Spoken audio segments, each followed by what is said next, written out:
है ना sir, page number 112 का, पेज 112।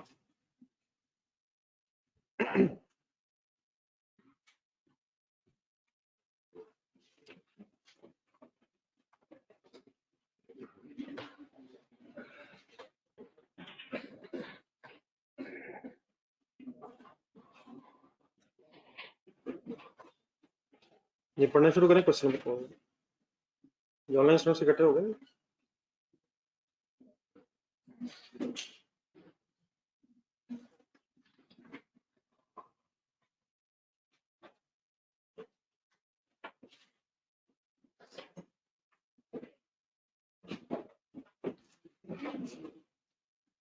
ये कल वाले क्वेश्चंस कर लिए फाइनल? चले फिर आगे। सीधा रिक्वायरमेंट पढ़ लेना। Discuss giving reasons how each of the above issues should be dealt in financial statements for the year ended 30th June 15 and 16.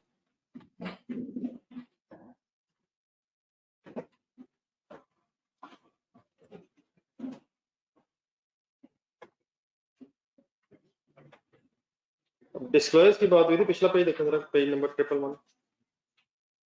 Sometime examiner ये भी कहता है कि डिस्क्लोज भी बताएं, लेकिन वो तभी आपने बताने अगर डिस्क्लोज का जिक्र हो, अदरवाइज सिंपली आपने बस डिस्कशन करनी है। लेकिन अब यहाँ रिक्वायरमेंट है 15 एंड 16, तो 15 के एंड पे अलग बात करेंगे और 16 के एंड पे अलग डिस्कस करेंगे, तो 2 ईयर एंड्स आ रहे हैं। जी फर्स्ट लाइन से शुरू करेंगे। The following information pertains to the Neptune Limited, which is engaged in the manufacturing of batteries and chemicals. Number A. In July 15, NL was sued by a customer who claimed damages of 2 million on account of supply of 2,000 defective batteries in January 15. The legal advisor at that time anticipated that it is probable that the case would be decided in the favor of customer. In March 2016, an independent team submitted a report to the court showing that 80% of the batteries were not faulty and there were minor defects in the remaining batteries. As a result, the company's lawyer formed the view that it is highly unlikely that the court would award compensation to the customer. On 5th July 2016, the court decided the suit and ordered NL to replace 20% of the supplied to the customer. जब 15 अलग था और 16 अलग था, पर अपना opinion जरा दोबारा बना लें, 1 मिनट लगा लें।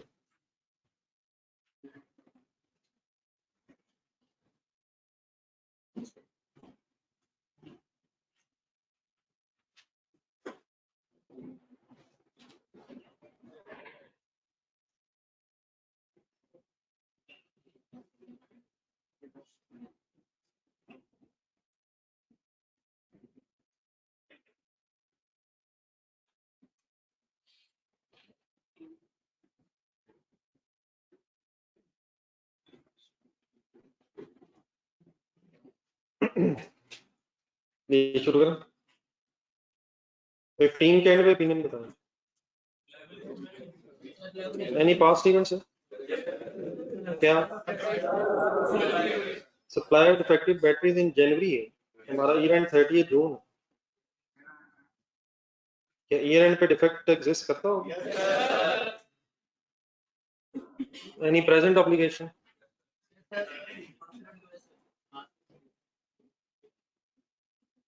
Any reliable estimate?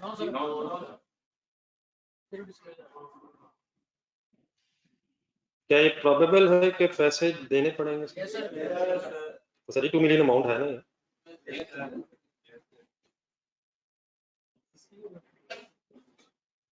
Past event कैसे?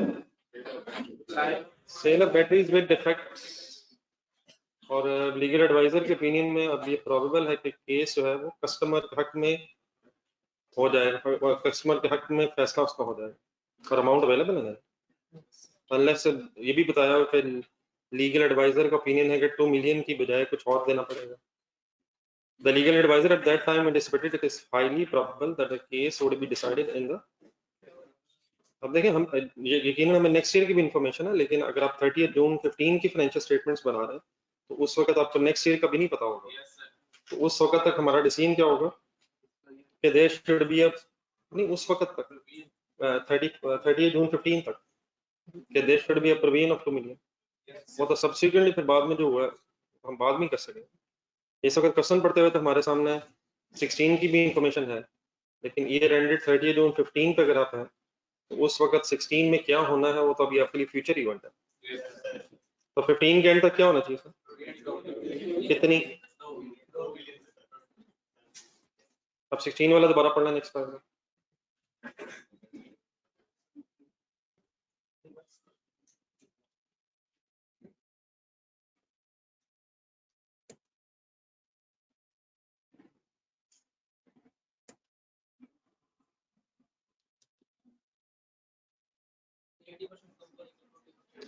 मेरा ख्याल ये उस 2 मिलियन में से 80% नहीं है, ये भी जरा सही पड़ा. वो तो उसने मेरा ख्याल डैमेजेस अपने क्लेम किए थे, तो उसके वो जो 2 मिलियन के डैमेजेस हैं उसके अगेंस्ट ये प्रोविजन बिल्कुल रिवर्स हो जाना चाहिए.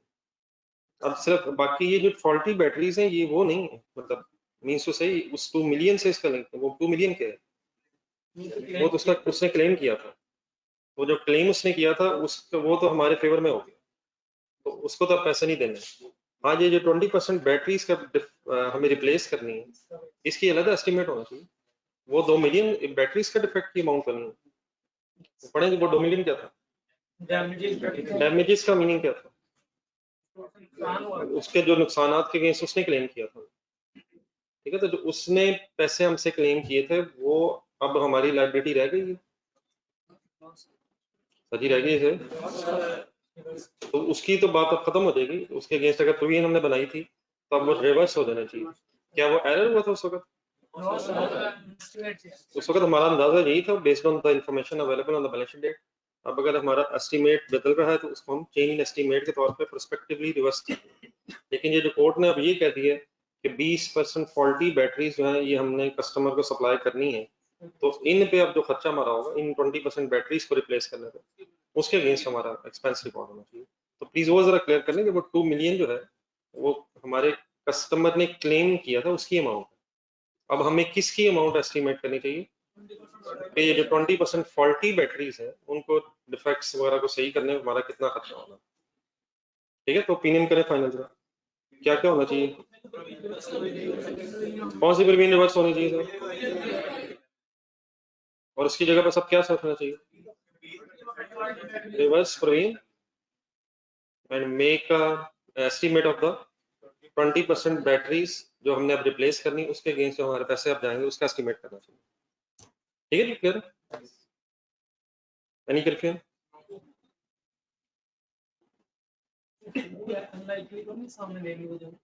हाईली अनलाइकली तो नहीं है वो, नहीं क्या था वो हाईली अनलाइकली है कि कोर्ट विल अवॉर्ड कंपनसेशन.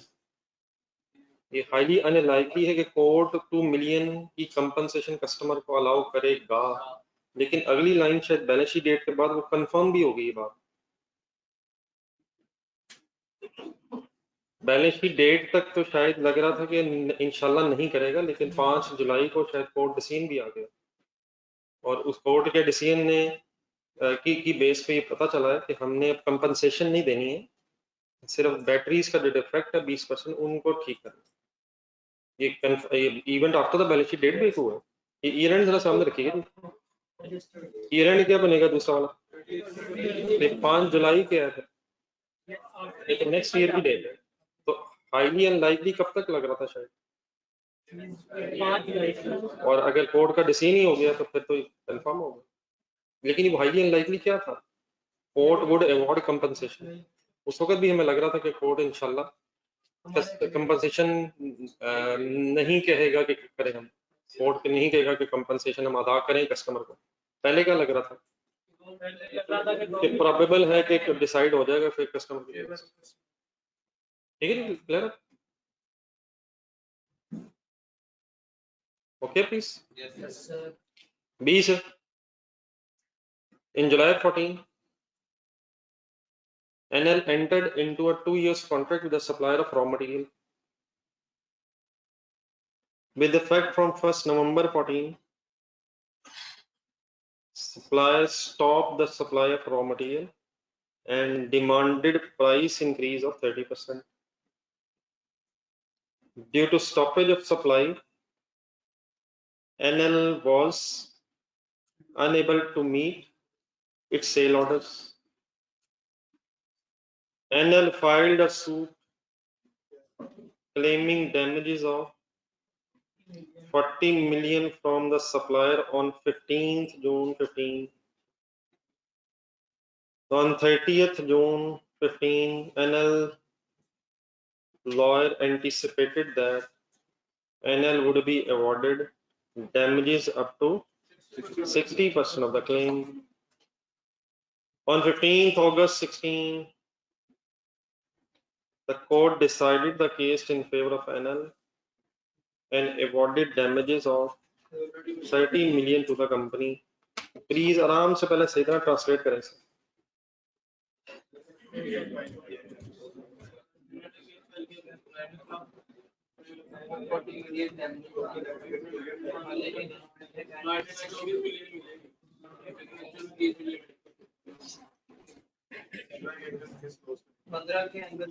अब 2015 और नहीं, सबसे पहले तो ये डिसीजन है ना, अब ये हमने कोर्ट केस किया या हम,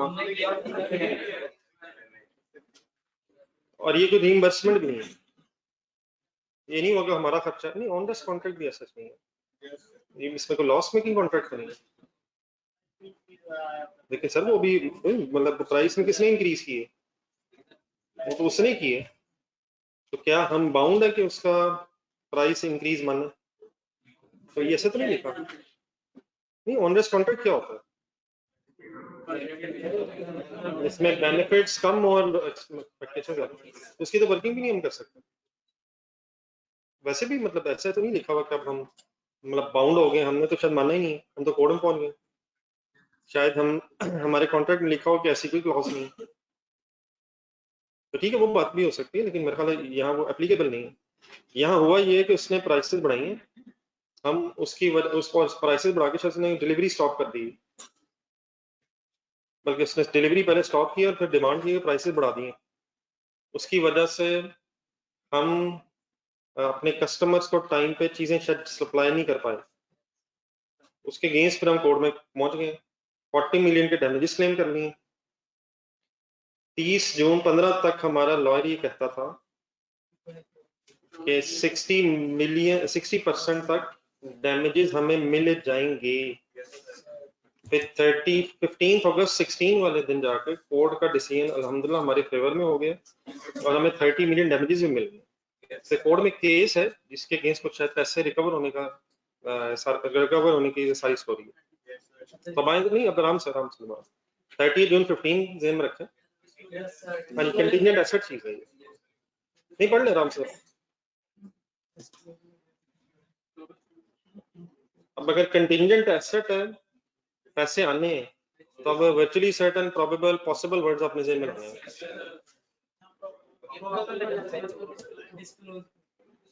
वैसे प्रोबेबल कहाँ पता चला? नहीं वो नहीं है, नहीं वो नहीं है, 60% नहीं, वो तो अमाउंट के अगेंस्ट कह रहा है 60%। देयर आर 60% चांसेस, ऐसी बात नहीं सर, ये नहीं 60% देके बस शुरू हो देना। ये 60% किस कॉन्टेक्स्ट में लिखा हुआ सर?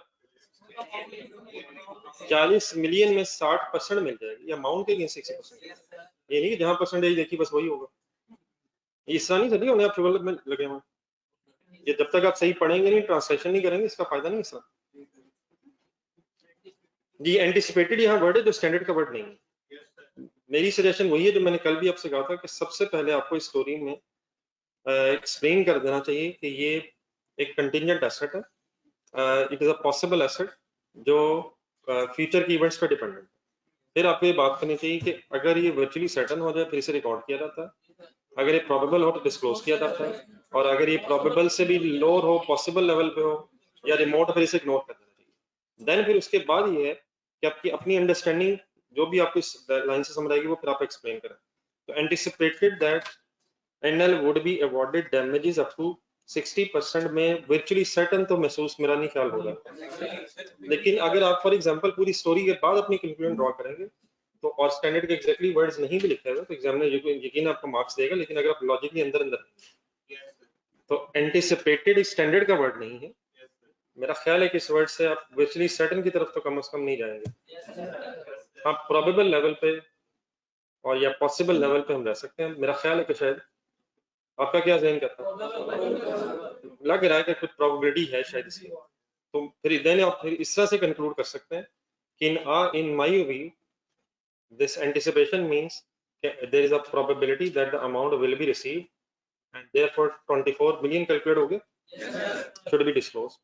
लेकिन ये पहली लाइन में ये नहीं होना चाहिए, पूरा एक्सप्लेन होने के बाद ये फाइनल आपका ओपिनियन होना चाहिए। एटलीस्ट वर्चुअली सर्टन मेरा ख्याल नहीं है, और पॉसिबल या रिमोट वाली बात भी शायद नहीं है। लग रहा है, लेकिन क्या लग रहा है कि 60% अमाउंट मिल जाएगी, तो 60% चांसेस नहीं है कि पैसे मिलेंगे, 60% अमाउंट के चांसेस है कि हमें मिलेंगे। ठीक है सर, तो अपना फाइनल चैनल ओपिनियन बता दें, रिकॉर्ड करेंगे या डिस्क्लोज करेंगे? क्या सर डिस्क्लोज करेंगे? अगर डिस्क्लोजर देने हो तो क्या क्या डिस्क्लोज करते हैं? नेचर एंड फाइनेंशियल इफेक्ट, अगर कंटिजेंट एसेट है तो नेचर ऑफ इवेंट और फाइनेंशियल इफेक्ट। लेकिन बाद आगे बढ़ाया जरा, 30 जून 16 तक गए।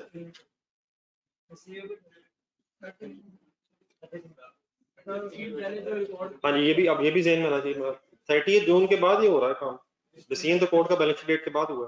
अच्छा, इसमें एक और भी चीज जरा ज़हन रखिएगा, ये IAS 10 जो है कब से कब तक एप्लीकेबल है? IAS 10 जो है वो कब से कब तक एप्लीकेबल है? From the reporting date till the authorisation date की लिमिट के अंदर अंदर होता है। तब ये 15 अगस्त की डेट है और ये हमारा 30 जून है, तो क्या ये ऑथराइजेशन हो गई होगी? असल में अगर ऑथराइजेशन होगी है, ऑथराइजेशन के बाद अगर कोई इवेंट हुआ है तो ना वो एडजस्टिंग है ना वो नॉन एडजस्टिंग। ऑथराइजेशन के बाद अगर कोई इवेंट, ऑथराइजेशन के से पहले पहले जो इवेंट्स हैं वो एडजस्टिंग नॉन एडजस्टिंग है। तो समटाइम, बल्कि सॉरी एक लाइन थी जो नेक्स्ट पेज पे आपकी गई हुई है, एक मिनट पहले ये पढ़ लीजिएगा, नेक्स्ट पेज पे इसी क्वेश्चन की लाइन गई। Financial statements are authorised for issue 3 months after the year end. लेकिन फॉर एग्जांपल ये लाइन ना हो, फिर भी आप हमेशा यही अज्यूम कीजिएगा कि ये जितने इवेंट्स बैलेंस शीट डेट के बाद बताए जा रहे हैं ये ऑथराइजेशन से पहले हुए हैं। ये अज्यूम नहीं कर लेना कि 1 जुलाई को, 30 जून के बाद 1 जुलाई को ऑथराइजेशन हो गई है, देयरफॉर जो कुछ हो रहा है ना वो एडजस्टिंग है ना वो नॉन एडजस्टिंग है। ये लाइन अगर लिखी हो ठीक है, ऑब्वियसली 3 मंथ इसने अगर बता दी और 3 मंथ्स के बाद कोई इवेंट होता है तो वो तो डेफिनेटली आप इग्नोर करेंगे। लेकिन अगर विद इन 3 मंथ्स के अंदर अंदर हो रहा है तो वो एडजस्टिंग और नॉन एडजस्टिंग में क्लासिफाई हो जाएगा। और अगर ये ना बताया हो तो जितने भी इवेंट्स हैं बैलेंस शीट डेट के बाद आप अज्यूम करेंगे ऑथराइजेशन से पहले पहले ही। ये काइंडली छोटी सी लाइन लिखी लें दोबारा कभी, if there is no information, इसी के साथ लिखने जहां मैंने पॉइंट नंबर बी के साथ बताया, if there is no information of authorisation date.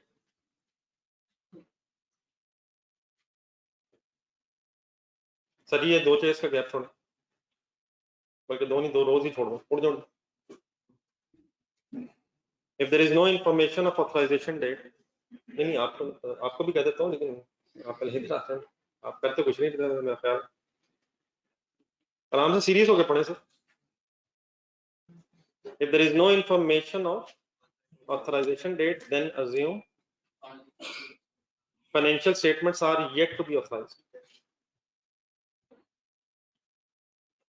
Financial statements are yet to be authorized.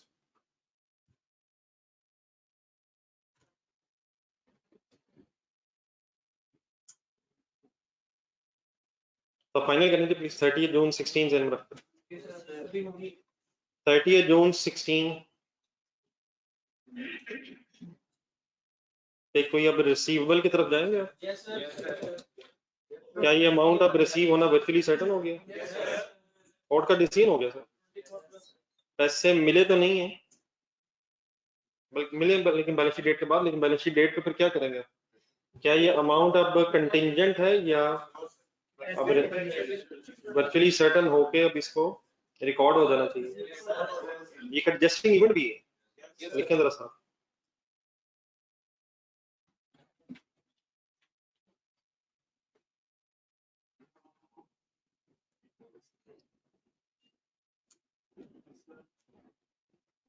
Any confusion? कुछ बात बनना चाहिए, अब इंडिविजुअली भी थोड़ा सा होना चाहिए एक्सेस।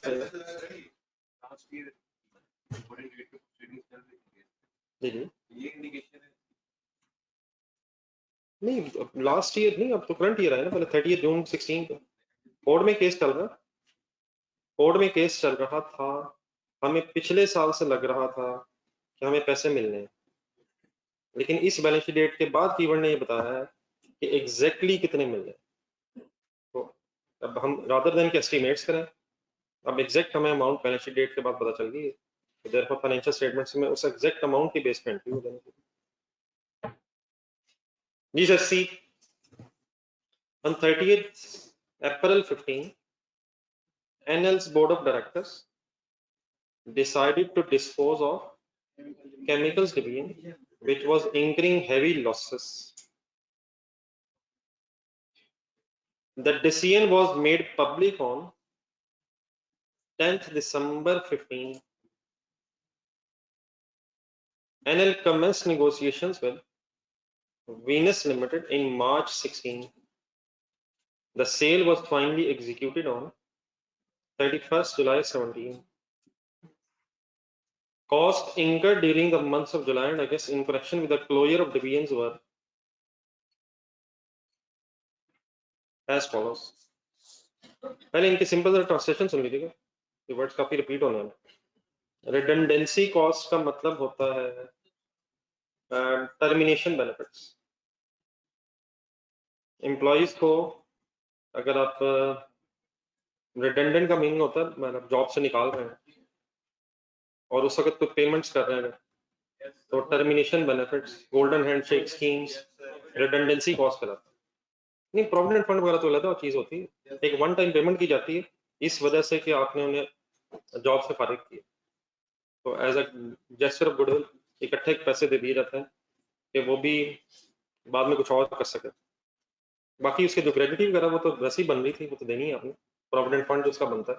लेकिन रिडंडेंसी पेमेंट एक गोल्डन हैंडशेक एक वन टाइम अमाउंट होती है जो इसलिए पे की जाती है ताकि एम्प्लॉय को कुछ पैसे इकट्ठे मिल जाए आफ्टर द जॉब, वो भी कुछ कर सके। ठीक है, फिर टर्मिनेशन बेनिफिट्स है। क्लियर है? ये फर्दर कुछ एक्सप्लेन करें। सुना है वर्ड गोल्डन हैंडशेक? तब ये किसने किसको दिया होगा? कंपनी ने उन एम्प्लॉइज को दिया होगा जिन्हें जॉब से फारिग किया गया है। क्यों किया गया? क्योंकि आपने अपना एक डिपार्टमेंट बंद किया है, तो उस डिपार्टमेंट के जो एम्प्लॉइज हैं उन्हें आपने रिडंडेंट किया, तो उस पर खर्चा आया। नेक्स्ट लिखा हुआ staff training for relocation to, relocation भी का वर्ड आएगा बार बार, इसका मीनिंग होता है शिफ्टिंग। मसलन फॉर एग्जांपल आप कनाडा सेटल हो और आप आखिरकार मायूस हो रहे हैं कि यहाँ कौन सी ऐसी चीज है जो मैं यहाँ हूँ, और पाकिस्तान आ जाए, तो इसे बोला जाएगा रीलोकेशन। शिफ्टिंग हुई, अपना बोरिया बिस्तर सामान उठाया आपने और पाकिस्तान आप आ गए, तो इसे क्या बोला जाएगा कि आप रीलोकेट हो गए। तो staff training for relocation to, अब कौन से डिपार्टमेंट के एम्प्लॉइज से? तब ये डेफिनेटली वो एम्प्लॉइज होंगे जिन्हें आपने ही फारिग किया, इनकी शायद जरूरत होगी बैटरी सेगमेंट में। ये बिजनेस किस किस चीज का है शायद फर्स्ट लाइन में, तो केमिकल्स का भी है, बैटरीज का भी है, तो ये वो एम्प्लॉइज होंगे जिन जो शायद पहले कहाँ काम कर रहे होंगे और इन्हें कहाँ शिफ्ट किया जा रहा है, और फिर बैटरी सेगमेंट में जो इनकी रिस्पॉन्सिबिलिटीज होंगी उनको अदा करने के लिए इन्हें ट्रेन करवाया जाए। मतलब उन्हें उसके मुताबिक, ये पहले केमिकल्स डिवीजन में थे, अब बैटरी डिवीजन में हो सकता है कुछ एम्प्लॉइज ऐसे हो जिनकी जरूरत अब यहाँ की बजाय वहाँ हो, तो अब वहाँ के मुताबिक आपने उनको ट्रेन कर दिया। पहले मैं सिंपल ट्रांसलेशन अभी कर रहा हूँ, ये नहीं बता रहा कि क्या होना है इसका। फाइनली लास्ट लाइन में लिखा operating losses from 1 July till, अब इसका क्या मीनिंग है? ऑपरेटिंग लॉसेस और वर्ड्स नहीं है। कब से कब तक? 1 जुलाई से लेके जब तक बिजनेस ने क्लोज होना है, इस डिपार्टमेंट ने, आप एक्सपेक्ट कर रहे हैं कि आपका बिजनेस जो 2-3 महीने होगा उसमें आपको लॉस हो जाएगा। ठीक है, तो फ्यूचर ऑपरेटिंग लॉसेस है। अगर आप इस डिपार्टमेंट को बंद करेंगे भी तो जितने महीने इसे चलाना पड़ेगा बंद करने से पहले पहले। ठीक है, ये जरा डेट देख लेना कब तक ये हम शायद बेच पाए फाइनली जाके। 31 जुलाई को जाके बिकाएंगे, तो शायद 1 महीने की, मतलब नहीं, एक से भी ज्यादा, एक साल 1 महीना, ये ढूंढे जरा डेट से। फाइनली सेल एग्जीक्यूट हुई है जाके 31 जुलाई 17 को, तो कब से कब तक के ये लॉसेस हैं? ठीक है, तो ये तो सिंपल ट्रांसलेशन। अब आ रही है क्या इस तरह की मिलती जुलती कुछ 2-3 एग्जांपल, दो एग्जांपल्स हमने की थी, अपेंडिक्स से पढ़ा था ओरिजिनल स्टैंडर्ड्स का।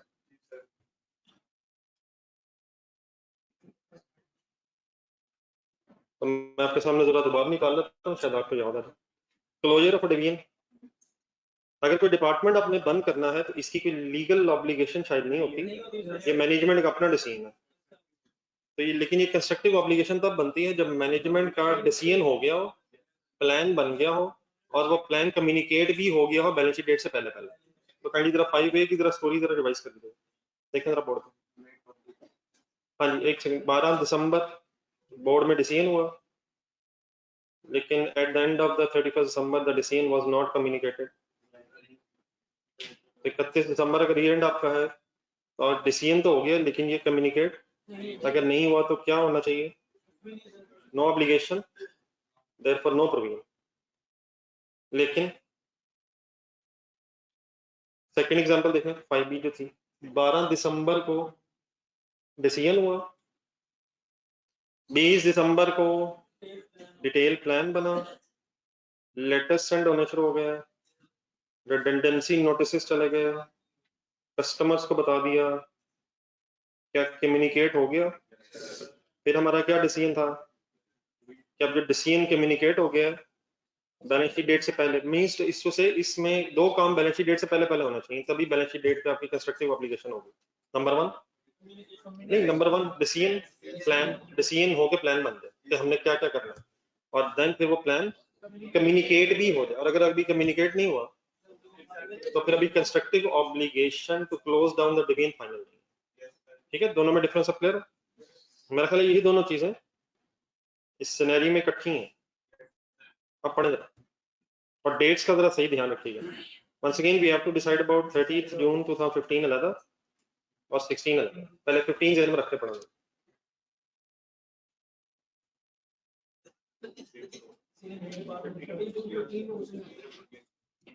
थर्टीएथ अप्रैल 15 बैलेंस शीट डेट से पहले की बात है, डिसीजन हो गया लेकिन मेड पब्लिक 16 में जाके, 16 अकाउंटिंग में जाके दिसंबर में हुआ।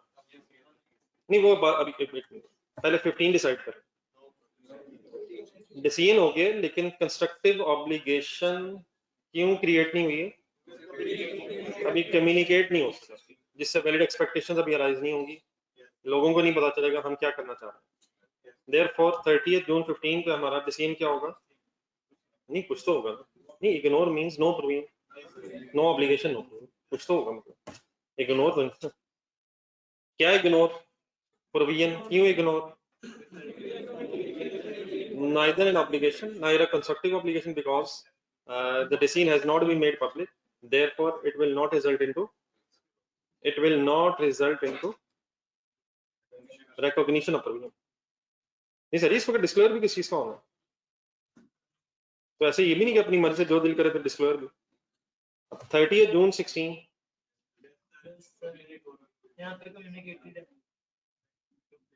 तो पहले आप प्रवीण का डिसीजन लेना, फिर प्रवीण होनी कितने से वो मैं डिस्कस करता हूँ।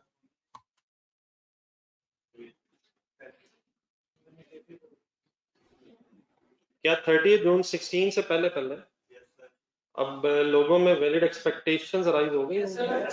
क्या होने की वजह से? बाकी फिर ठीक है, उसको हमने इम्प्लीमेंट भी करना शुरू किया हुआ, अगर हम फर्दर पढ़े तो। नेगोशिएशंस भी हो रही हैं वीनस लिमिटेड से, लेकिन फाइनली जो एग्जीक्यूशन है वो तो बहुत अरसे बाद है, 1 साल बाद है। तो 30 जून 16 पे क्या कोई provision regarding this division closure होनी चाहिए? क्या रीजन है? अब डिटेल प्लान तो डिसाइड तो पहले ही हो गया था, लेकिन दूसरी जो कंडीशन थी वो भी अब मीट होगी, that is communication of the plan to the public. ठीक है, तो provision should be recognised as on 30 June 2016। आखिरी फैसला ये रह जाएगा कितने से, नहीं अब वो जरा मैसेज ये नहीं चीज है। डिसाइड असल में ये करना होता है कि अब इस डिपार्टमेंट को क्लोज करने के खर्चे कितने, या इस तरह से जरा सोच लेते हैं, इस डिपार्टमेंट को क्लोज करने पे unavoidable cost, unavoidable cost mean मतलब जो होनी ही होनी। अब इस तरह से ये ध्यान में रख के मेरे वर्ड्स जरा ये पढ़े जरा, कौन कौन से खर्चे अब हमें इस डिपार्टमेंट को क्लोज करने पे करने पड़ने हैं। ये रिटेंडेंसी कॉस्ट रेलिवेंट होगी। प्रवीण को ग्रेजुएटी तो अपना करें यार, चले जो भी है, नहीं इनका ये बात नहीं हो रहा है, लेकिन क्या हमें ये करें 30 जून नहीं सभी पॉसिबल ऑब्लिगेशंस देखें क्या होती हैं। हमारी ऑब्लिगेशन फ्यूचर में बन सकती है, तो वो मैनेजमेंट का जो डिसीजन है, अगर मैनेजमेंट अपने इस डिसीजन को रिवर्स कर ले, अगर कम्युनिकेट नहीं हुआ, वो होते हैं कोर्ट केसेस चल रहे हैं, एक कोर्ट में केस चल रहा है जो हमारे इन डिसीजन से इंडिपेंडेंटली चल रहा है, हम कुछ भी करें वो डिसीजन कोर्ट ने करना, तो कोर्ट में केस चल रहा है, हमें फिलहाल लग रहा है हमारे अगेंस्ट नहीं होगा, लेकिन there is a probability, there is a chance कि हमारे अगेंस्ट हो सकता है, लेकिन अगर उसके रिमोट चांसेस हैं फिर इसको भी इग्नोर कर देना चाहिए, लेकिन अगर उसके रिमोट से ज्यादा चांसेस है तो फिर उसका कंटीजेंट लायबिलिटी का डिस्क्लोजर है, लेकिन वो कब है जब कोर्ट में उनको डिसीजन चल रहे हैं, तभी पॉसिबल ऑब्लिगेशंस होंगे। अब ये चीजें तो हमारी अपनी सेल्फ क्रिएटेड चीजें, तो जब तक हम शायद कम्युनिकेट नहीं करेंगे उस वक्त तक कोई लायबिलिटी प्रोविजन वाली बात नहीं। हमने अगर कोई डिसीजन लिया है तो हम उसे रिवर्स कर सकते हैं, ठीक है, अनलेस वो कम्युनिकेट हो रहे, और देन फिर इट इज अज्यूम कि अगर आपने कम्युनिकेट कर दी है तो फिर आप कम्युनिकेट सोच समझ के करेंगे, और उसके बाद फिर आप अपनी पूरी कोशिश करेंगे कि जो आपने कमिटमेंट की है उसे ऑनर करें, क्योंकि लोगों में फिर उम्मीद डेवलप हो जाएगी और लोगों को धोखा देना बिल्कुल आप पसंद नहीं करते। जी सर, अंदर कॉस्ट की बात कर रहे थे, रिडेंडेंसी कॉस्ट आएगी सर? क्यों आएगी? ये कॉस्ट इंकर होगी as a direct consequence of closure of this division. आगे पे चलो, स्टाफ ट्रेनिंग हम क्यों करवा रहे हैं? ताकि ये डिपार्टमेंट क्लोज हो जाए। इनके साथ वर्ड्स लिखने शुरू करें, ये ऑन गोइंग बिजनेस एक्सपेंस है, ये अब फ्यूचर में बिजनेस करने का खर्चा है। इस डिपार्टमेंट को बंद करके अब हम क्या करना चाहते हैं फ्यूचर में, ये खर्चा उसके लिए हो रहा है, ऑन गोइंग बिजनेस एक्सपेंस। क्या मीनिंग होगा on going business expense? Business को फ्यूचर में चलाने का खर्चा। लास्ट में ये क्या है, क्या ये फ्यूचर ऑपरेटिंग लॉसेस है? तो फ्यूचर ऑपरेटिंग लॉसेस की भी तो प्रोविजन बनानी चाहिए, ये तो वैसे ही हमें पता है कि इसकी प्रोविजन नहीं बनानी। तो स्टाफ ट्रेनिंग के हवाले से ना कुछ पता पुरानी बातें भी करनी ध्यान में रखिएगा। स्टाफ ट्रेनिंग आईए 16 जरा ध्यान में लाएं, आईए 16 प्रॉपर्टी प्लांट एंड इक्विपमेंट, वहां भी हम कॉस्ट इकट्ठी करते होते थे, एसेट को वर्किंग कंडीशन में तक लाने के जो खर्चे होते हैं, तो ये स्टाफ ट्रेनिंग ना तो कभी कैपिटलाइज होती है, फुली याद आ जाएगा, और ना इनकी कोई प्रोविजन होती है, ये एक्सपेंस रिकॉर्ड होगा जब इनकम होगा। ठीक है, तो ये बार बार अब वर्ड आएगा तो काइंडली थोड़ा सा जहन में रखना, बल्कि लिख लेना इसको। इट इज नाइदर, एक और लाइन लिखना, इट इज नाइदर कैपिटलाइज्ड, ये मैंने वैसे ही बीच में कैपिटलाइज वाली बात की है और आगे भी अभी IS 38 वगैरह में आएगा। It is neither capitalised nor Praveen is recognized against me. Praveen is recognized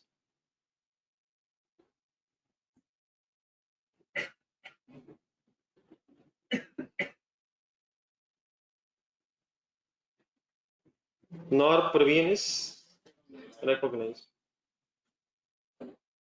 तो इसमें से फिर सिर्फ किस अमाउंट की प्रवीण रह जाएगी? 10.5 मिलियन। अब आप जरा नेक्स्ट पेज निकालना, बात पूरी समझ आ गई? चीज समझ आ गई सर? पेज नंबर 118 पे जाए और पहले एक नजर जरा रिवाइज करना जरा सारी बातें, लेकिन थोड़ा जरा स्पीड अप हो जाए, जरा एक या दो अगर क्वेश्चन और हो जाए। नहीं लिख के तो घर लिख रहे हैं आप, आपने क्या कहता रजिस्टर ले लिया इसके लिए?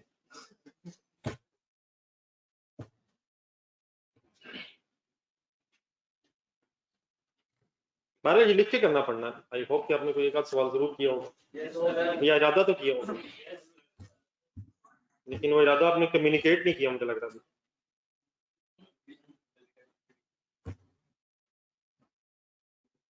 डेफिनेटली इस लिखने की कोई लीगल ऑब्लिगेशन तो नहीं होगी, लेकिन लीगल हो जाएगी। आई कैप का पेपर जहन में लाएं, ये लीगल से ज्यादा है,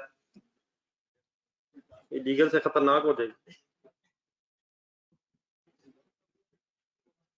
सर पेज नंबर 118 पढ़ रहे हैं आप, आपको पता ही नहीं चला?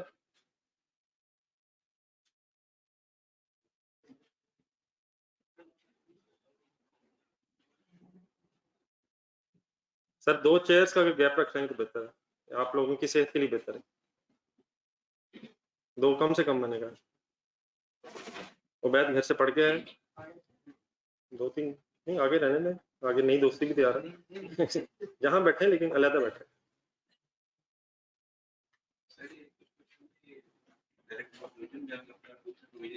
नहीं मतलब मैंने आपसे पहले भी कहा था आंसर्स एक्सप्लेन होके होने चाहिए, तो यकीनन कहीं शॉर्ट आंसर्स हैं, कहीं एक्सप्लेन हुए हैं, तो आप इनको फिर अपने लफ्जों में लिखें, यहाँ एक आइडिया देना मकसद है आपको।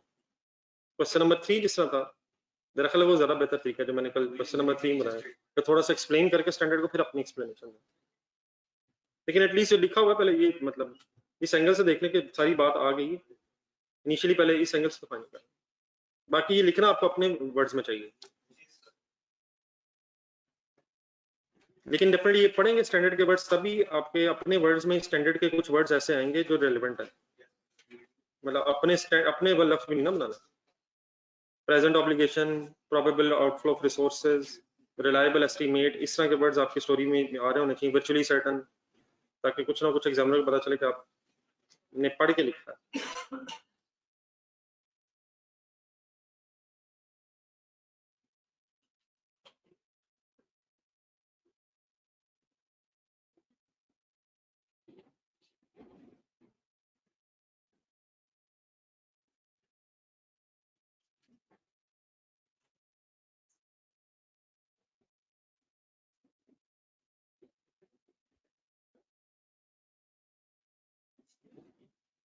पढ़ लें, कंप्लीट करें, पूरा पढ़ लें journal students.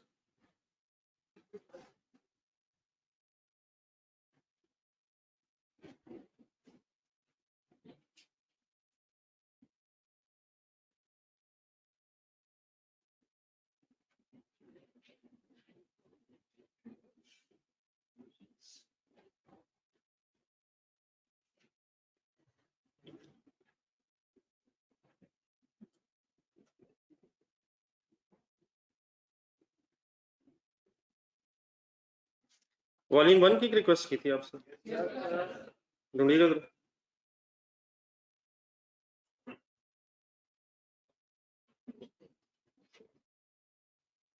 Page number 321।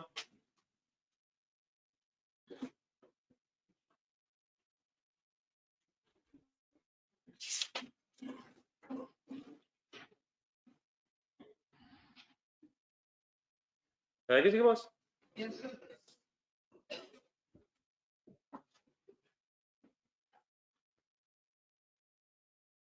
Turkey's limited page number क्या सर?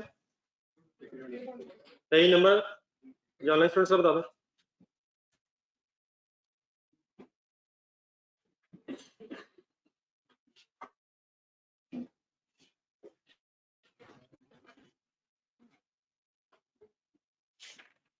इसकी रिक्वायरमेंट देखें सर। मतलब ये देख लेना चाहिए संगत से कि अगर डिस्क्लोजर तो नहीं कहीं पूछा। Discuss how the above issues, सिर्फ डिस्कशन नहीं है। सपोर्ट योर आंसर्स, लेकिन 30 जून 19 year and. Support your answer with the relevant standards. Turkey's Limited is in the process of finalizing its financial statements for the year ended 30th June 19.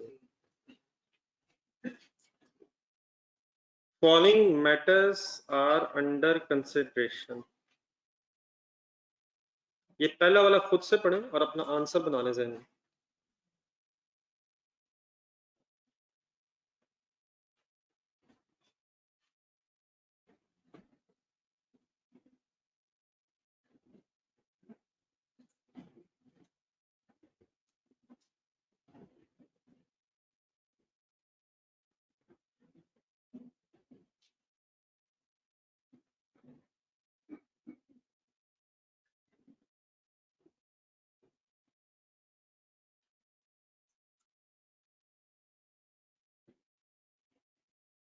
किसी के पास book नहीं?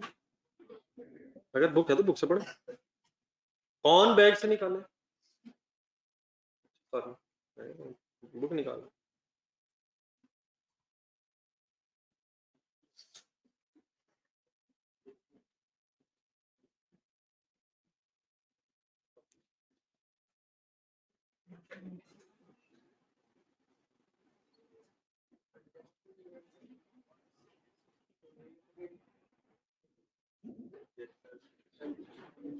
एक minute दें जरा बाकी।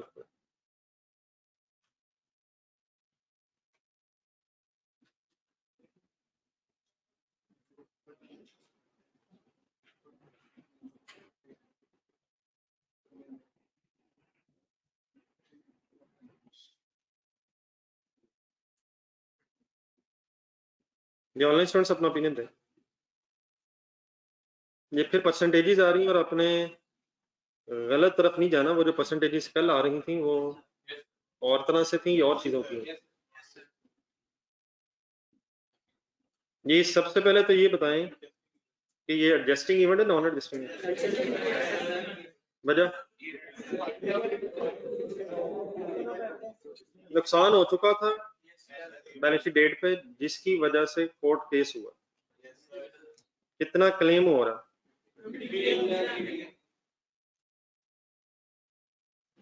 अब हमारे उसने हमारे पे इल्जाम ये लगाया कि हमने सेफ्टी सिस्टम्स हेड ऑफिस में लगाने में गफलत बरती है, नेग्लिजेंट थे।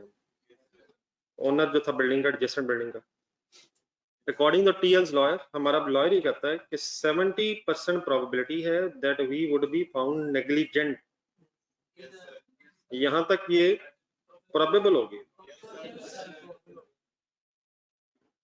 प्रोबेबल हो गया है कि हमें मोर देन लाइकली हो गया कि हम फाउंड लाइबल होंगे। तो यहां तक प्रोविजन बन जानी चाहिए, लेकिन कितनी? तो ये 70, ये नहीं लिखा हुआ कि 70% चांस है कितना देना पड़ेगा, 40% चांस है। ये 70% चांस है कि हमें पैसे देने पड़ेंगे। तो मींस यहाँ से प्रोबेबल है, मोस्ट लाइकली है, देयरफॉर प्रोविजन यहाँ से बनी। कितने की बनी? 50 into 40%, तो 20 मिलियन के अगेंस्ट प्रोविजन होनी चाहिए। और बाकी 30,000 अगर रिमोट चांस नहीं है जाने का तो as a contingent liability disclose होना चाहिए। लेकिन ये दूसरी चीज भी ज़हन में रखनी चाहिए। अब ये कुछ जरूरी नहीं कि बाकी 30 मिलियन का डिस्क्लोजर जरूरी है। हो सकता है अगर बोले बढ़ फंसे में हमारे पास।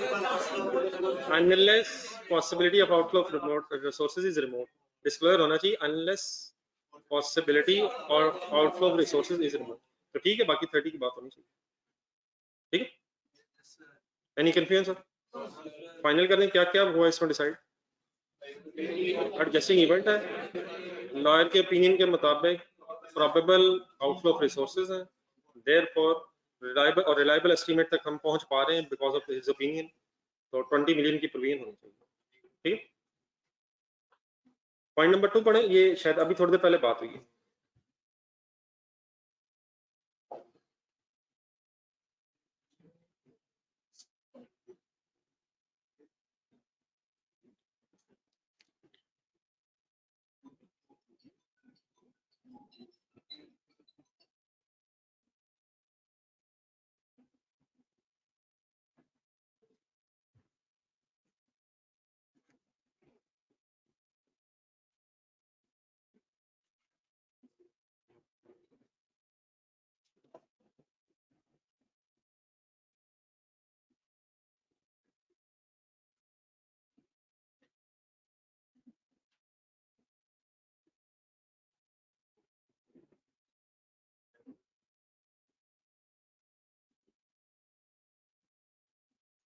ईयर एंड हमारा 31 दिसंबर है, 31 दिसंबर है, 30 जून, 30 जून है सर।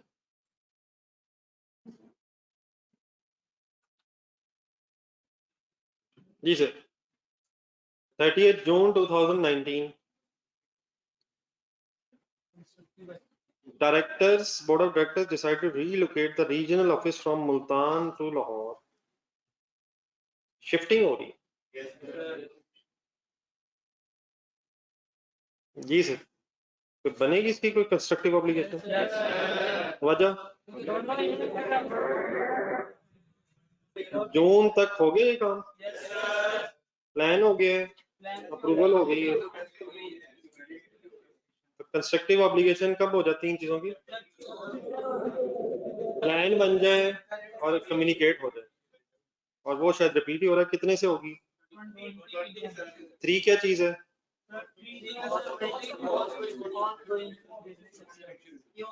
हाँ जी, ऑनगोइंग एक्सपेंस है। अब उधर से चीजें इधर लाहौर इसलिए लानी ताकि लाहौर में बिजनेस हो सके। Compensation of employees agreeing to, ये एक नजर कंपेयर कर लें, मेरे ख्याल वही चीजें थोड़े से वर्ड चेंज हुए। और जो salary of existing operation manager है, इसने भी रिलोकेशन को सुपरवाइज करना, मींस इसने जो शिफ्टिंग होनी है वो शायद उस सारे प्रोसेस को एम्प्लॉइज के साथ मिलकर फाइनलाइज करना। नहीं सर जी, इस तरह नहीं है, मिनिस्टर में प्लान टू कंप्लीट लिखा हुआ। क्या ये दिसंबर में कंप्लीट हो गया या हो जाएगा? इंशाल्लाह, इंशाल्लाह लग रहा है। ये टाइमिंग इसकी सडन तो नहीं है, प्लस माइनस हो सकता है इसमें, तो 20 मिलियन से सर प्रवीण होगी ना, तो कंफ्यूजन ठीक।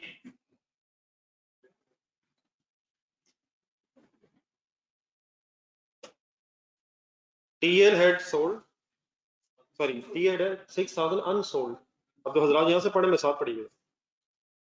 TL had 6000 unsold units of product A on 30 June 19, acquired at 500 per unit.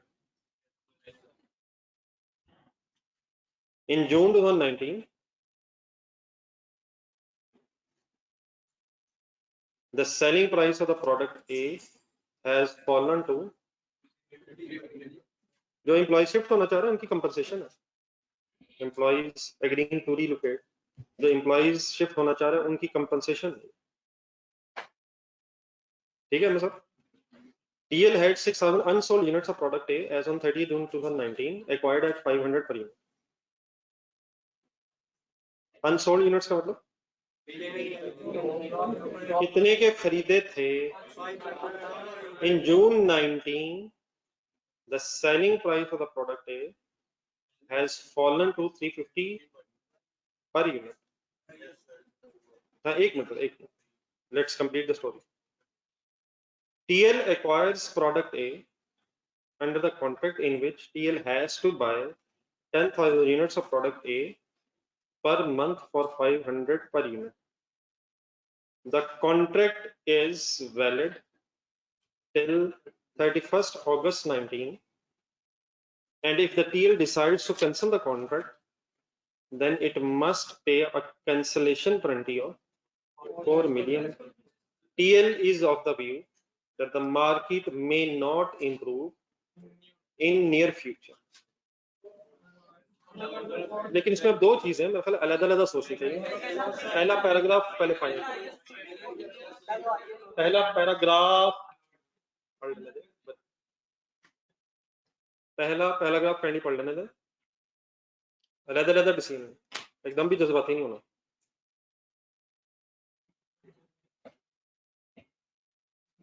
Unsold units जो है ये स्टॉक है, तो stock should be measured at lower of cost. अब बट इज 500, बट इज 350. अब ये सेल प्राइस है, ऑब्वियसली सेलिंग एक्सपेंसेस भी हो सकते हैं, जिसका कल कमीशन शायद आया था. अगर वो यकीनन हो तो इसको एनआरवी में कन्वर्ट होना चाहिए, लेकिन as it is based on this information शायद we are expecting loss of 150 per unit.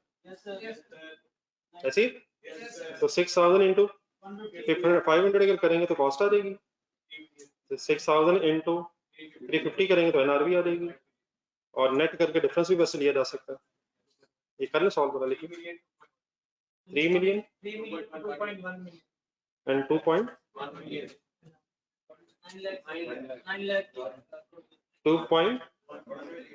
million.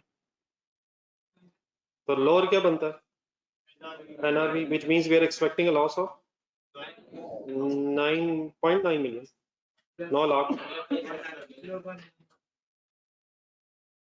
तो पहले तो ये वर्किंग विथ, इसमें वैसे कोई एडजस्टिंग नॉन एडजस्टिंग वाली स्टोरी नहीं है. जरा देखें जरा गौर से, ये बैलेंस शीट डेट से पहले ही हो गया सब कुछ, तो इसमें सिर्फ सिंपली शायद IS2 अप्लाई हुआ. Inventory should be measured at lower of cost NRV.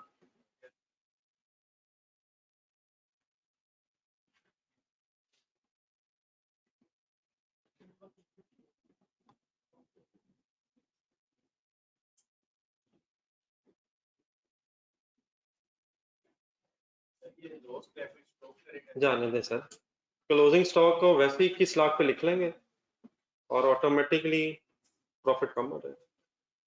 Lower of cost NRV में से लोअर जब उठाएंगे आप, तो क्लोजिंग स्टॉक कम करने से, कॉस्ट ऑफ सेल बढ़ने से प्रॉफिट कम हो जाता है.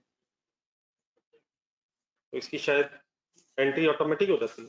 लोअर ऑफ कॉस्ट एनआरवी उधर भी 21 लाख, कहाँ बैलेंस शीट में भी और कॉस्ट ऑफ सेल की वर्किंग में भी.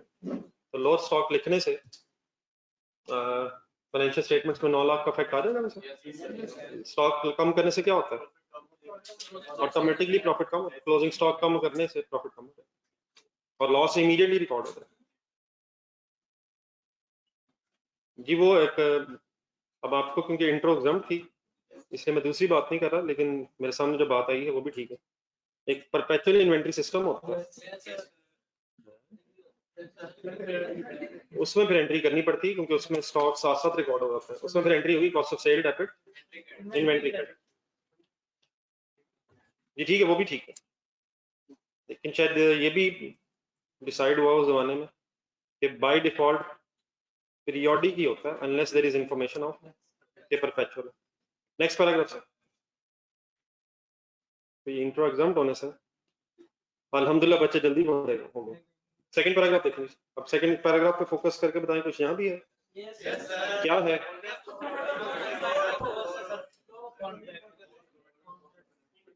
जिसकी वर्किंग करें. इस ऑनर्स कॉन्ट्रैक्ट तो आगे डिजाइन में क्या होता है ऑनर्स कॉन्ट्रैक्ट.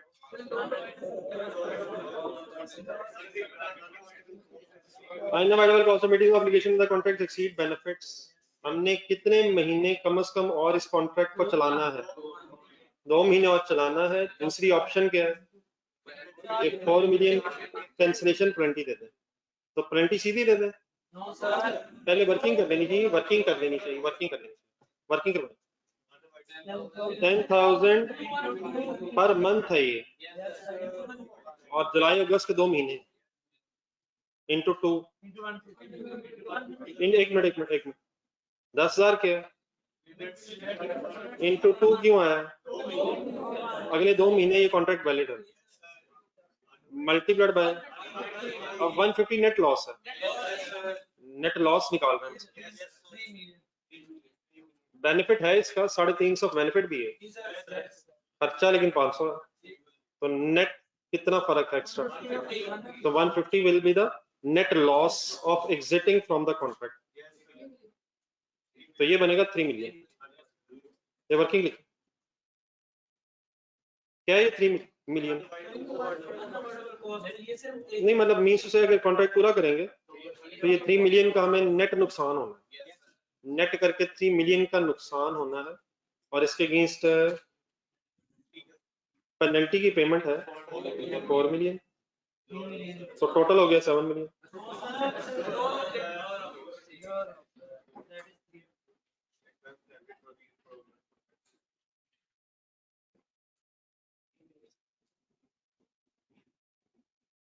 तो क्या पेनल्टी दे दें या कॉन्ट्रैक्ट पूरा कर दें, एनी कंफ्यूजन? इसमें प्रोविजन फिर फाइनली कितने से होगी, 3 मिलियन से, 3 मिलियन से। वंस अगेन प्रोविजन वर्ड इसलिए कि अगले 2 महीने में हो सकता है प्राइसेस बढ़ जाए, कम हो जाए। हमारा अंदाजा ये है फिलहाल बैलेंस शीट डेट के 350 के हिसाब से हमने वर्किंग कर दी है। हमारा एस्टिमेट ये लास्ट टाइम कि मार्केट में not improve but it may improve, it may further deteriorate, ठीक है। तो ये अमाउंट हमने कैलकुलेट तो कर ली है, लेकिन हो सकता है हमारे अंदाजे गलत साबित हो गए। Done sir? अब ये जो क्वेश्चन, ओके जी please online students,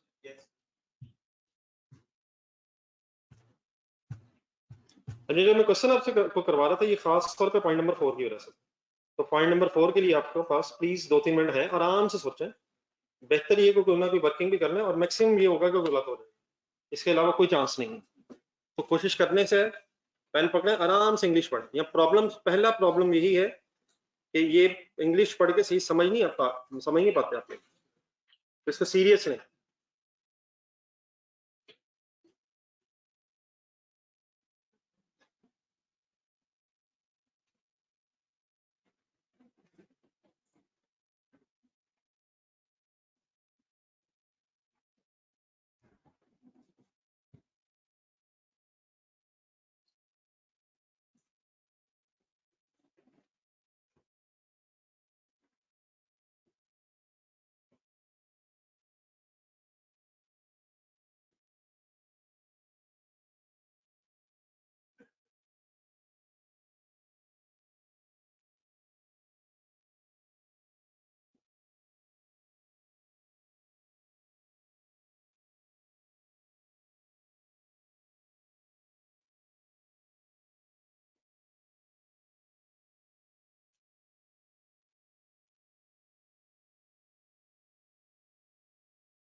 last 2 lines भी हैं, सॉरी जरा नीचे हैं, लेकिन मैं चाह रहा हूँ पूरा सिनेरियो सामने रहे।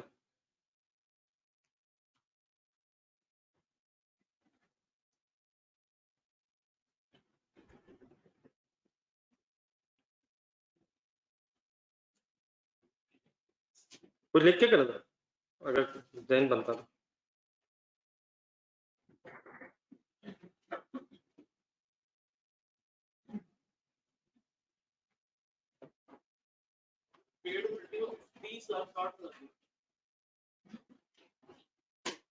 नहीं वो तो ठीक है, लेकिन आपका फाइनल ओपिनियन दे देना, लिख के थोड़ा सा।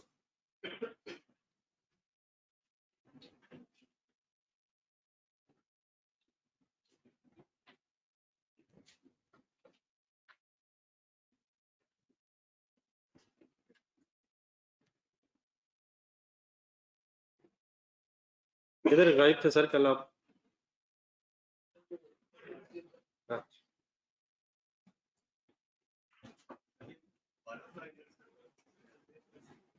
आपका क्या ख्याल है? वही हो सकता है, मत डरें, जो हो सकता है वो करना।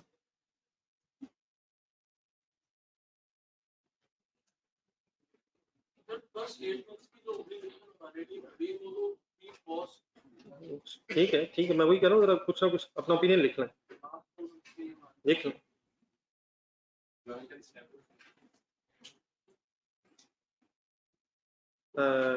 ठीक है, कुछ किसी हद तक।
ये 1.8 इधर की वर्किंग बताएं, आपसे नहीं कह रहा, आपका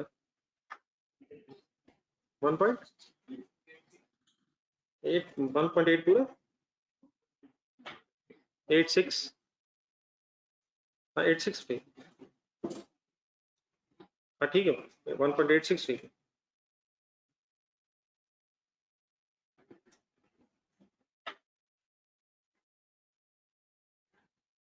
जी फ्रेंड, नहीं सिर्फ यही आंसर तो नहीं, इसके अलावा भी एक आंसर होना चाहिए, कंप्लीट करना कंप्लीट। फर्स्ट 8 मंथ्स का भी कोई डिसीजन होना चाहिए। करें करें करें।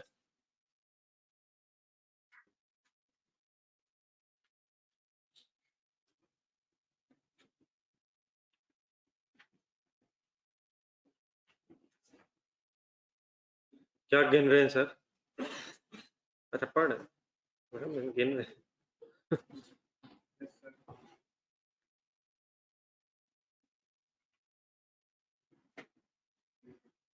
कवर किया करें सर, किसी वजह से क्लास ना ले पाए तो, वरना फिर ऐसे हवा में उड़ जाती चीजें। पिछला भी रहता है, पिछले भी 2-3 दिन आप मिस हुए आपके। नहीं अब कवर कीजिएगा जाके।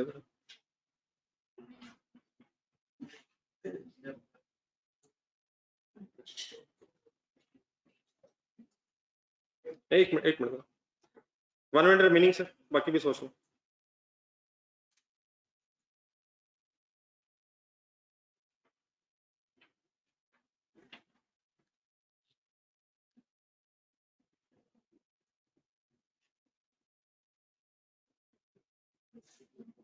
जी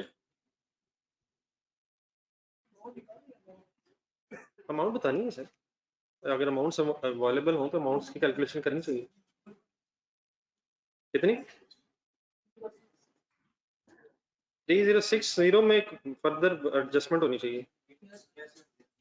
ठीक है 3060 तक तो आ ही जाएंगे सर। जी जी एक मिनट जरा, ये पढ़ लिया सबने? अपना अपना सोच लिया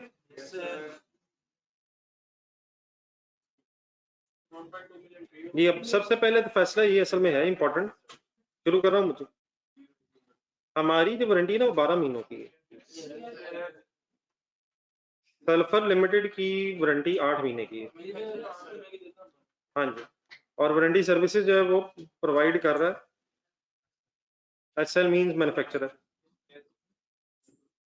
वारंटी अगर 8 महीने के अंदर अंदर कोई राइज होगी वारंटी क्लेम, तो फिर एसएल हमसे कुछ भी चार्ज नहीं करेगा। इसका मतलब पहले 8 महीने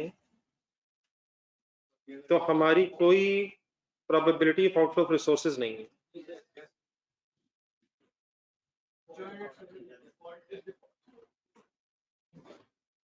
पहले 8 महीने के एंगल से हमारी कोई भी प्रोबेबल आउटफ्लो ऑफ रिसोर्सेज की अमाउंट नहीं है।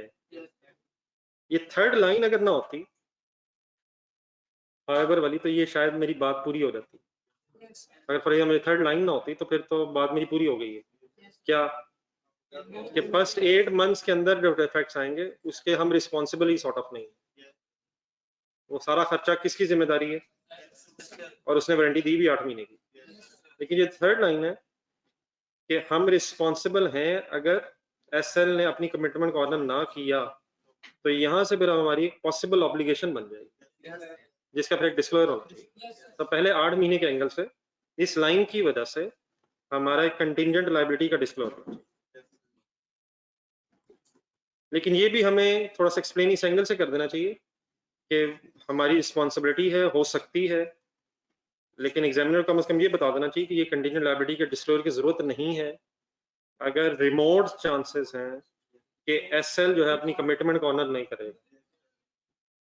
ठीक है, तो अगर लेकिन अगर फॉर एग्जांपल हम डिस्क्लोज कर रहे हैं तो वी आर अज्यूमिंग कि रिमोट से ज्यादा या कम, रिमोट से ज्यादा चांसेस हैं कि एसएल जो अपनी कमिटमेंट शायद ऑनर ना करे। लेकिन अगर फॉर एग्जांपल एग्जामिनर कहीं आपको इस तरह की चीज भी बता दे कि हिस्टोरिकली कोई ऐसा वाकया कभी पेश नहीं आया, तो फिर शायद डिस्क्लोजर हम बात जरूर कर देंगे कि डिस्क्लोजर होना चाहिए, लेकिन फिर शायद ये बता देना चाहिए कि इसको शेयर होल्डर तक पहुंचाने की जरूरत नहीं है, क्योंकि there is no historical evidence and there is no future livelihood कि एसएल अपनी कमिटमेंट को ऑनर नहीं करेगा। ठीक है, तो प्लीज फर्स्ट 8 मंथ्स के एंगल से फाइनली क्या ओपिनियन आपका है? नहीं मतलब पूरी बात काइंडली, मैंने इतनी लंबी बातें सुनाई, कुछ उसमें से एक दो सेंटेंस हो रहे हैं कि हमारी ऑब्लिगेशन एज सच नहीं है, directly we are not responsible, लेकिन क्योंकि हमने शायद जॉइंटली एंड सेवरली लायबिलिटी क्योंकि है, इसलिए इन केस अगर एसएल ने डिफॉल्ट किया तो फिर हम रिस्पॉन्सिबल हो सकते हैं, जिसका फिर कंटिन्यूड लायबिलिटी का डिस्क्लोजर होना चाहिए unless the probability of outflow of resources is removed. यहाँ तक ओके? अब आ जाए रिमेनिंग 4 मंथ्स। रिमेनिंग 4 मंथ्स में कमिटमेंट सिर्फ हमारी ही है, और हमारी उस कमिटमेंट के अगेंस्ट अगर कोई खर्चा होगा तो वो हमें एसएल को पे भी करना पड़ेगा। क्लियर है वर्ड्स मेरे? तो देयरफॉर अब जो रिमेनिंग 4 मंथ्स है उसकी हमें वर्किंग करनी है। उसके नीचे फिर टेबल दिया हुआ है, उसमें बताया हुआ है कि फिर डिफेक्ट्स, माइनर, मेजर वगैरह है। तो 12,000 यूनिट सोल्ड है, इसी के बेस बना सकते हैं इनटू 6%।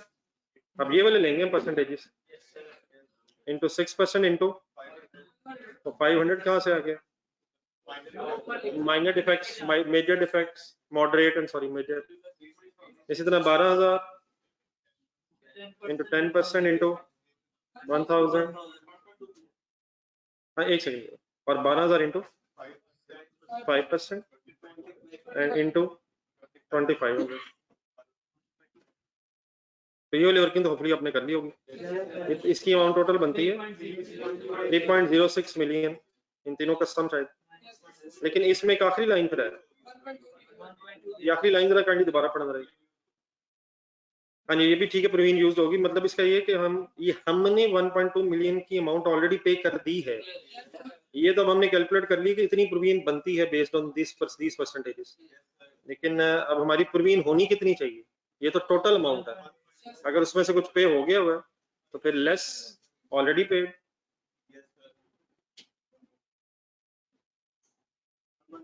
$1.2 मिलियन, और फिर रिमेनिंग जो आपकी ऑब्लिगेशन रह गई है 1.86 मिलियन की अब सिर्फ liability finally provision for remaining 4 months आपकी फर्दर रिकॉग्नाइज होनी चाहिए।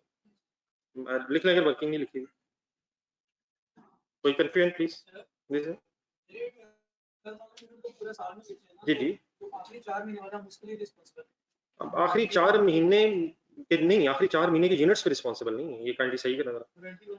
1 साल की वारंटी है, जो जनवरी में भी बिके होंगे, बल्कि ये अगर हमारा 30 जून है, जुलाई में जो बिके होंगे उनकी जो वारंटी आखिरी 4 महीनों की, ये सब महीनों के यूनिट्स महीनों की नहीं, ये जो जुलाई से जो यूनिट बिके हुए हैं उनकी भी एंड आखिरी महीने तक रहेगी रिस्पॉन्सिबिलिटी। ये इस तरह से हो रहा है, बल्कि शायद पिछले साल वाले कुछ जो होंगे वो भी इस साल कुछ 4-4 महीने उनके भी बनते होंगे, अगर हम थोड़ा और पीछे चला जाए। तो ये पर मंथ ये क्या दिया लास्ट 4 मंथ, ये यूनिट्स नहीं है।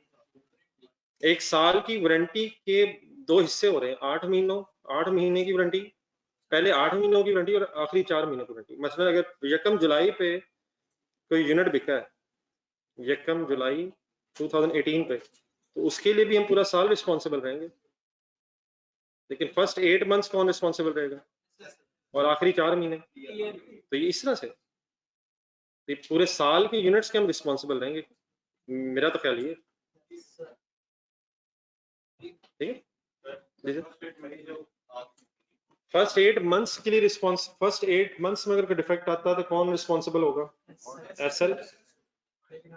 और अगर वो डिफॉल्ट कर जाता है तो हम उसके लिए भी लायबल हो जाएंगे, लेकिन इसकी इंडिकेशन नहीं है कि उसने डिफॉल्ट कर दिया।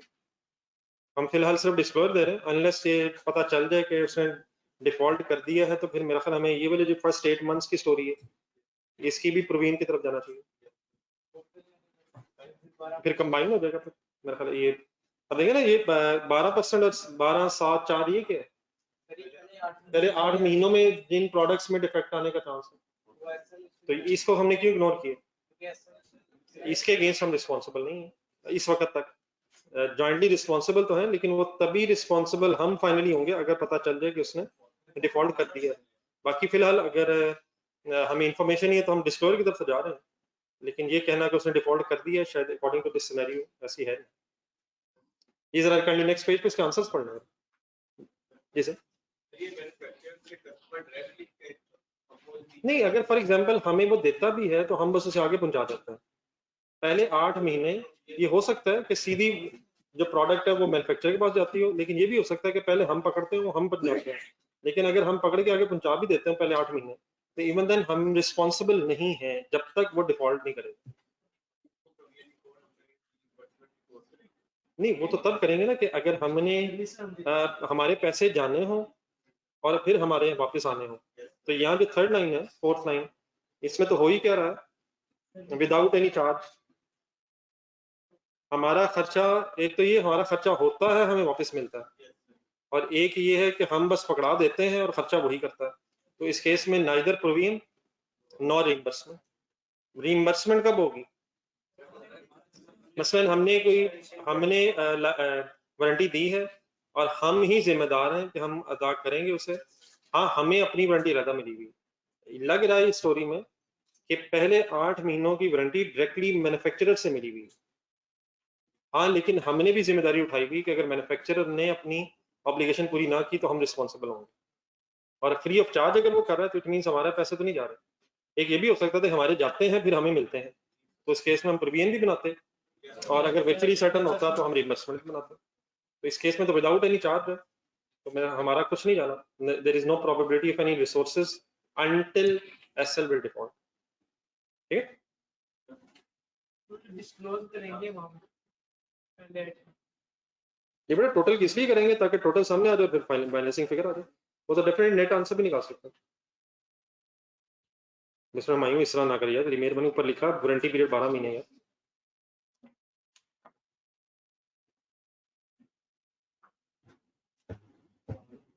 जी सर, एक मिनट रहा पर्सनल। ठीक है जी,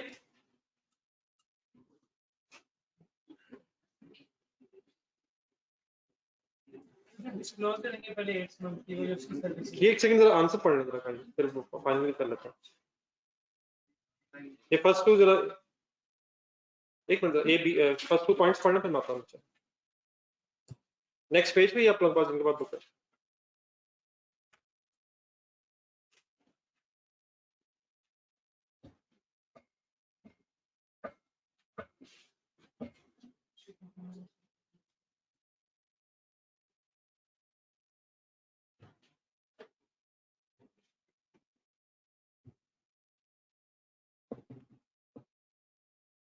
जी जी, कंटिंजेंट लायबिलिटी के लिए करना चाहें तो कर सकते हैं, लेकिन मेरे ख्याल में तो कंटिंजेंट लायबिलिटी का भी शायद डिस्क्लोजर इसी तरह बनना चाहिए कि disclose if it is not remote.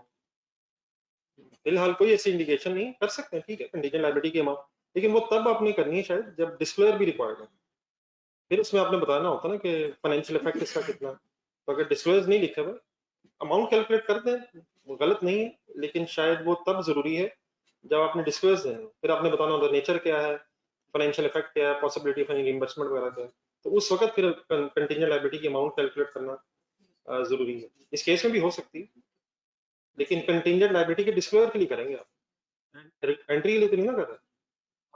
ठीक है, एक बंदा सवाल और एक बंदा जवाब। पेज यूं है,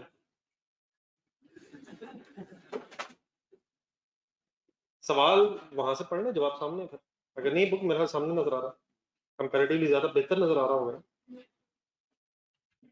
मसरूफ रहते हैं सर, किताब की रिक्वेस्ट की, वो भी रास्ते में रह गई।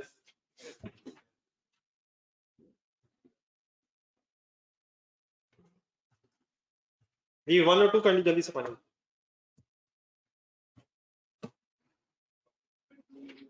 जी 1.2 मिलियन अब पेमेंट हो गई है, तो जितने से पे कर दी आपने उतने से तो फिर आपकी लायबिलिटी रिड्यूस हो जाएगी। रिटेलर मींस हम ही रिटेलर हैं इसका, हमने पे कर दिए ना, मतलब ये जो हमने पैसे दिए हैं ये किन महीनों के अगेंस्ट दिए, किन महीनों की वारंटी के अगेंस्ट दिए होंगे, 4 मंथ्स वाले, तो 4 मंथ्स की एंगल से हमने प्रोविजन बनाई है, तो उनमें 4 मंथ्स के एंगल से जो हमने पैसे दे दिए हैं, तो रिमेनिंग फिर हमारी लायबिलिटी तो 1.86 मिलियन ही रहेगी जो बैलेंस शीट में आनी चाहिए। टोटल हमारी थी 3060, लेकिन 1.2 मिलियन अदा हो गया है, पीएल ने एसएल को दे दिए, तो बल्कि हमने पहले टोटल लायबिलिटी कैलकुलेट की। वारंटी एसएल दे रहा है 12 महीनों की, मैन्युफैक्चरर वारंटी दे रहा है 8 महीनों की। अब पता नहीं पीएल एसएल हम दे रहे हैं, मेरा हम और वो कर लेते हैं, हम दे रहे हैं 12 महीनों की, वो दे रहा है 8 महीनों की, तो हम दे रहे 4 महीनों के लिए रिस्पॉन्सिबल है। लेकिन क्वेश्चन में एक्स्ट्रा ये बताया हुआ कि हम उन पहले 8 महीनों के लिए भी रिस्पॉन्सिबल हो सकते हैं अगर वो डिफॉल्ट करेगा, तो उसका तो हो गया डिस्क्लोजर, बाकी रह गया 4 महीने, उसकी हमने वर्किंग कर, लेकिन उन 4 महीनों के अगेंस्ट फिर हमने पेमेंट भी की है, सल्फर ने हमसे पैसे लेने हैं, उन 4 महीनों में जो वारंटी जो जो डिफेक्ट्स रिमूव होंगे उसके अगेंस्ट मैन्युफैक्चरर ने हमसे पेमेंट्स लेनी है, तो वो क्वेश्चन के मुताबिक हमने 1.2 मिलियन की पेमेंट्स कर दी, तो हमारी वो फिर डिफरेंटली जो पेमेंट्स हमने कर दी है वो तो अब क्लोजिंग लायबिलिटी नहीं ना रही। अगर सारी पेमेंट्स नेक्स्ट ईयर करनी होती तो फिर 3.06 मिलियन हमारी लायबिलिटी थी, लेकिन कुछ डिफेक्ट्स ऐसे होंगे ना जो चीजें साल के शुरू में बेची होंगी जिनके आखिरी 4 महीनों में शायद डिफेक्ट्स अपेरेंट हो गए होंगे, उनकी पेमेंट जिनकी हो गई है उसके अगेंस्ट फिर आपकी लायबिलिटी नहीं। हमने किया असल में क्या 12,000 पूरे साल के यूनिट्स लिए हैं, तो हो सकता है उनमें से किसी के अब महीने पूरे हो गए हों, जो जुलाई की प्रोडक्ट्स होंगी शायद उनके आखिरी 4 महीनों में शायद हमारे अकाउंटिंग पीरियड में आ गए, लेकिन जो कुछ ऐसी सेल्स होंगी जो फॉर एग्जांपल अगर जनवरी में सेल हुई है, उनके 4 महीने आने बैलेंस शीट डेट के बाद है, लेकिन क्या उनकी भी प्रोविजन होनी चाहिए हमारे इस पीरियड में अगर उन्हें डिफेक्ट एक्सपेक्टेड है, तो इस पूरे साल की जितनी सेल है उसके उनमें से कुछ प्रोडक्ट्स के अगर 4 मंथ्स में डिफेक्ट्स फाइनल आ गए हैं तो उनको तो हमने शायद फुलफिल करके पे कर दिए, और जो बाकियों के आने हैं वो रिमेनिंग प्रोविजन रह गई। तो ये 3.06 मिलियन ये क्या है, ये पूरे साल की सेल की बेस पे सारे डिफेक्ट्स के अगेंस्ट अमाउंट है, और 1.2 मिलियन वो अमाउंट है जो हमने अपनी लाइबिलिटी के अगेंस्ट पे करके डिफेक्ट्स रिमूव करवाए हैं, लेकिन अभी वो भी तो महीने, वो भी तो प्रोडक्ट जिन साल गुजरने में अभी अगले साल के महीने हैं, ये सोच लेंगे इसमें। वैसे ये भी हो सकता है जून में कोई प्रोडक्ट सेल हुई हो, नहीं जून में भी नहीं, जून में अगर हुई है तो उसके तो अभी अगला साल तक जाना है, तो अगले, लेकिन वो नेक्स्ट 12 मंथ्स में आ जाएंगे वो 4 महीने, प्रोविजन तो उनकी अभी होगी, लेकिन जो साल के शुरू में बिके होंगे उनके वो हमारे पीरियड में आ गए। अच्छा ये भी जरूरी नहीं कि आखिरी महीने में डिफेक्ट आए, ये आखिरी 4 महीनों में आना है, तो क्या पॉसिबल है कि 9वें महीने या 10वें महीने में डिफेक्ट्स आए हैं? 1.2 मिलियन शायद इसकी अमाउंट।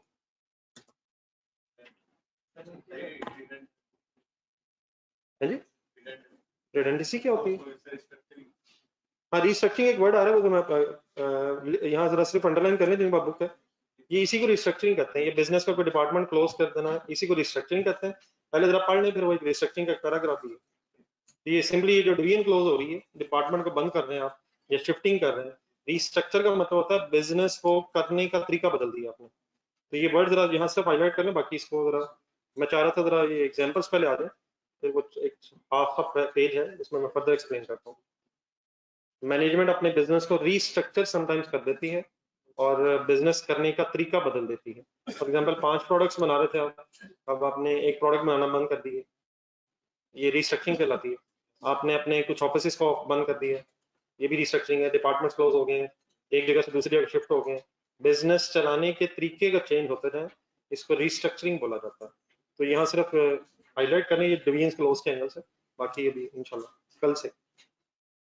ये ठीक है जी, ऑनलाइन सब क्लियर है प्लीज? ये आखिरी पढ़ने जरा,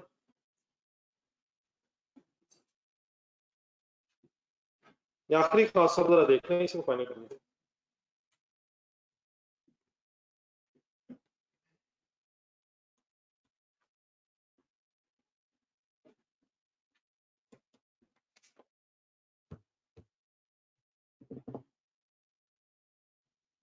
फर्स्ट 8 मंथ्स की स्टोरी एंड लास्ट 4 मंथ्स की स्टोरी।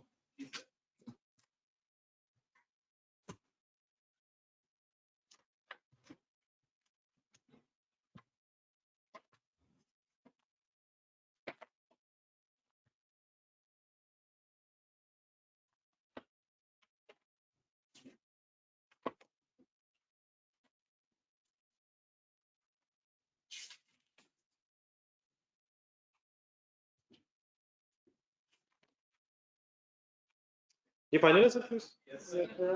ये वाला जो क्वेश्चन है इसको करनी जरा लिखने के करने की कोशिश कीजिएगा और पेज नंबर 110 निकालें जरा, वॉल्यूम 2 का।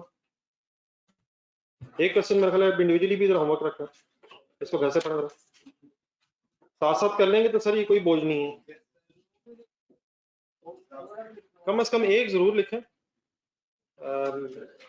कोई ये नेपच्यून जो भी किए थोड़ी देर पहले किए, ये कर वो कर लें यार, मतलब ये जरा ज्यादा कॉम्प्रिहेंसिव है। तो एक लिख के कर लें और एक कम से कम इंडिविजुअली पढ़ें। पेज नंबर 110 पे क्वेश्चन नंबर 1 जो है जी, जामिल लिमिटेड से।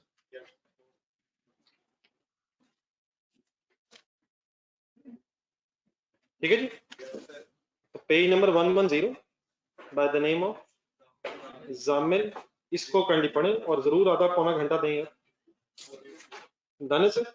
अब ये वॉल्यूम 2 में है सर, और ये जो क्विज किया हमने अभी, तो इसको काइंडली थोड़ा सा लिखने की कोशिश करें। कल लिखा था वैसे किसी ने? जज़ाकल्लाह, अल्लाह हाफिज़।